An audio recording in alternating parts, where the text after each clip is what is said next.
এবার ব্রয়লার মুরগিতে শনাক্ত হলো মারাত্মক ব্যাকটেরিয়া ই আলবার্টি। 4 জেলা থেকে সংগ্রহীত 17টি ব্রয়লার নমুনার সবগুলোতেই প্রাণঘাতী এই ব্যাকটেরিয়ার অস্তিত্ব পাওয়া গেছে।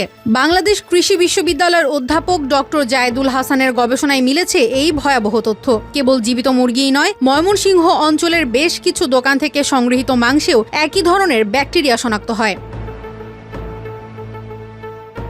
ইশেরেশিয়া আলবার্টি বা ই আলবার্টি ব্যাকটেরিয়া প্রথম শনাক্ত হয় জাপানের মুরগির ফার্মগুলোতে। এটি ই কলাইয়েরই এক ভয়ঙ্কর রূপ। এতে আক্রান্ত হলে ডায়রিয়া থেকে শুরু করে কিডনি জটিলতাও দেখা যায়। গবেষকদের ধারণা, সংক্রমিত ব্রয়লার মুরগির মাংস খাওয়ার কারণেই এই জীবাণু মানবদেহে ছড়াচ্ছে।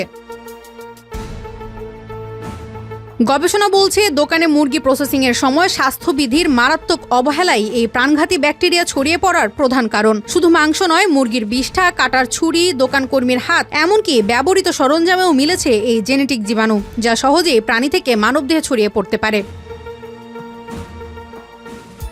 এই ব্যাকটেরিয়া কেবল পেটের অসুখই নয়, বরং অ্যান্টিবায়োটিক প্রতিরোধী ক্ষমতা তৈরি করে ওষুধের কার্যকারিতা পর্যন্ত নষ্ট করে দিচ্ছে। গবেষণা অনুযায়ী সংক্রমণের ক্ষেত্রে অন্তত একটির বেশি অ্যান্টিবায়োটিক ব্যর্থ হওয়ার আশঙ্কা 94%, যা ভবিষ্যৎ প্রজন্মের জন্যও হতে পারে গভীর স্বাস্থ্য ঝুঁকির কারণ।